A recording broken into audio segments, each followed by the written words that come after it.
May the gods keep the wolves in the hills and the women in our beds. Hey! Is this heaven? No. It's Iowa. Well, hello, sexy monkeys. Welcome back to Sky Jane Experience. I'm Ben, and today I'm going to talk about 1883. That's on Paramount Plus, which is created by Taylor Sheridan. And if people don't know who Taylor Sheridan is, he is the creator of Yellowstone, which is on Paramount. And if you watch, it's on Peacock streaming site for now. Eventually, it'll come to Paramount Plus down the road, but contracts, blah, blah, blah. Anyway, Taylor Sheridan. He also did Wind River, the movie, Hell High Water with Chris Pine and Ben Foster. Dope as fuck about robbing banks in Texas. And Sicario 1 and 2. Taylor Sheridan is the fucking shit. Paramount Plus, he has like 3 more shows coming out. Oh yeah, Mayors of Kingstown, that's on Paramount Plus. About the prisons, dope. So 1883, if you guys know Yellowstone, this is the prequel. This is the lead up of the Dutton family going from Tennessee, taking the train to Fort Worth, Texas, and then from Fort Worth, Texas, they're taking, the wagon and horses all the way up to their land in Yellowstone, which is Wyoming, Montana area. So really this episode, what I'm going to tell you guys is stuff that you need to know before you watch it. And then I'm going to do an episode review with each episode. There's about 10 episodes, and I have seen it all, and oh my god, I'm telling you, I fucking love this.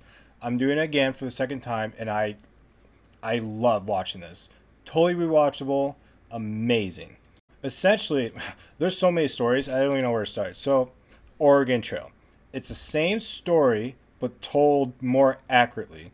Taylor Sheridan is all about accuracy. If you close up on the outfits, the horses, the wagons, the guns, the language, the accents, the dialect, spot on accurate. Like, I'm not telling you it's spot on because I can tell, but when you watch all the behind the scenes, they really talk about the authenticity of it. Yeah. This story is epic. It's beautiful. It's full of danger. It's a journey. It's about people in Europe that wanted a whole fresh start away from their, like Germans, for example. They couldn't swim. It was illegal for them to swim in their country. Imagine what else they couldn't do. And a lot of people left because of religion, That's why America was founded, because a lot of us wanted to get away from religion. Freedom. Also, us current Americans, it's a way to restart, reinvent yourself. You can just head west. If you failed in the east, you just head west and start over again. And a lot of these Germans and Europeans overseas, they would see an ad in the newspaper, literally just talking about like the Oregon Trail type, and they would literally sell everything they have, save up all the money, and make this journey and give this money to some people to help them get from Fort Worth, Texas to Oregon, California, or wherever they want to go. It's epic. Like, when I mean by epic, it's 30 wagons where 4 horses in front, and you got your cowboy horses, and you got 100 cattle, and all the actors. That's a big, epic party. And you literally have to... That's not even the crew. That's just in camera. I can't imagine everything outside. This is such an epic production. Huge. Mostly, like I said, Fort Worth, Texas to, the West Coast. So you're going through the Great Plains in the Southwest mostly. But a lot of this is really takes place first half of it would be a lot of Texas, hot desert type. Most of the Great Plains too, a lot of the Great Plains, but you don't get into the mountains really till maybe the last 1 or 2 episodes. So the Europes, when they're coming across, they're dealing with brand new stuff, new diseases, new elements, because they're not used to the weather in America, like the desert in the Southwest, and drinking the river and getting like cholera or something where it just fucks you up. If you drink the river raw and you don't boil it, you get sick as fuck, and they don't know that. A lot of us kids growing up, our number one fear was, if you're going, the Oregon Trail, the number one fear was the Native Americans, That's not even the truth. The truth is, the number one causes of death in that time period, in that area, is falling off and getting run over. Second, surprisingly, is accidental discharge of your firearm. Third is drowning in river crossing. And 7th is the Native Americans. So this story really, people die in every episode different than they did the episode before. You don't get really into the Native Americans till a couple episodes in. I'm just being straight up honest with you guys. It shows that you can die so many other ways. I love seeing that. And with the Native Americans, Taylor Sheridan really pledged that he's going to tell their story correct. Because like Hollywood predicted them very inaccuracy. Like just the way they were told in Hollywood was very wrong in a lot of different ways. And Taylor Sheridan is all about helping that community really get their authenticity, their trueness. And I think he's doing a brilliant job, and I absolutely love it because I love Native Americans. They deserve all the respect.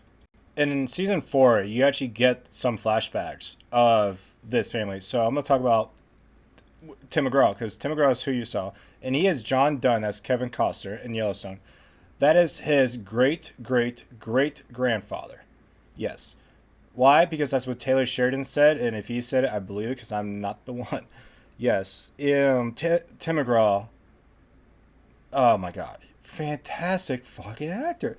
Great actor. He is unbelievable. And his wife, Faith Hills, plays Margaret Dunn. Those two are obviously real husband and real wife in real life. But great acting between both of them. I love this. So the backstory of the Dunn family. They're from Tennessee. James Dunn, he was drafted into the Civil War as a Confederate officer, as a captain. He did not want to do that. That's the last thing he wanted to do was that shit. So after the war, it gave him a lot of pain, PTSD, to the point where like fellow, soldiers would say his name on the streets and he would walk the other way. He wants nothing to do with it. He has so much pain, PTSD from the Civil War. And so does other characters, and I will get to that, but I'm going to stick with Tim McGraw for right now. He is the one leading everyone on this journey, because it's his dream to leave Tennessee and start somewhere else fresh and just get away. Is his dream, and his family is following him. You'll notice in this series that Tim McGraw, his number one thing is his family. His wife, his daughter, and his young kid. That's his number one priority in going west. But throughout the whole thing, you slowly see him starting to care for the people in the care village, the group. He slowly starts, you see him like, he's not just a prick. He's not just all about his family. He does care for other people. So Margaret, which is his wife, played by Faith Hill, in both real life and the TV series, she was a nurse. She was 17 as a nurse during the Civil War. So she saw some nasty shit. So that makes her a really strong woman. And you really see that in this. She's a different woman. I love that about her. I love strong women. Her and her daughter, Isa, great women. Like, I love it. So Elsa is the main girl of this whole thing. The story is told through her eyes. She is 18 years old. She has come from Tennessee. She is bored at home. She wants to see this whole new world. She wants to experience everything. She hears about sex. She never had sex. She's thinking about it. She's thinking about all this stuff, and she is just loving this. And she's different than a lot of young women. For example, she'll ride a horse. She'll say things that she's not supposed to say, like males do. Love this. And that's what really carries this thing is her. I really do. With her, you get to see a lot of father-daughter moments. You really do. Especially the last episode. Won't say what. But and also mother and daughter. The teenage daughter and the mother. I don't have a kid. I don't, especially teenage daughters. So I hear teenage daughters and mom. You get that tension in this. But then you have the younger. Actually, yeah, wait. I'm gonna stick with Elsa. Elsa, she fights like her dad, and she loves like her mother, and she's very headstrong. She really is. Like, if she's gonna do something, she's gonna do something, regardless of what you say. With that said, the last person in the Dunn family is John. He's like 4 or 5, so he doesn't do much. He's just a little kid, and he just hangs around. So there's really not much to that. Okay, so that's it for the Dunn family. Sam Elliott plays Shay in this movie. he deals with losing his family in the beginning, so he wants to go to Oregon. His goal is road to redemption. He wants to go from Fort Worth, Texas to Oregon, and nothing is going to stop him. Nothing is going to stop him. He doesn't care. He wants to go to Oregon. He wants to go. He wants to see the coast one more time before he dies, and that's all he cares about. He was also a Civil War vet, so he deals with that same PTSD and pain that James Dunn does. They both have that connection. So with Shay, though, he's not alone. He has a best friend named Thomas. Thomas is the black cowboy. He's also Shay and Thomas met in Civil War, so they've been together for the last 20 years, really close friends, and so that's their group right there. You have the Dunn group, and you got Shay and Thomas. They're just, best friends. Their guide shows back. They share their own campfire. They do dinners with each other. Love that. Thomas, like I said, he's the black cowboy. Love having that element also in this, because it's true. There's black cowboys. There's a lot of black cowboy stories that we have not heard of, and you get some of that in this. So now I talked about Shay and Dutton. Like I said with Elsa earlier, Elsa was really the bridge between the Dunns and Shay. The character, she brings them together, like, because there's two different stories right there, but if you get them all together in one, Elsa is that bridge.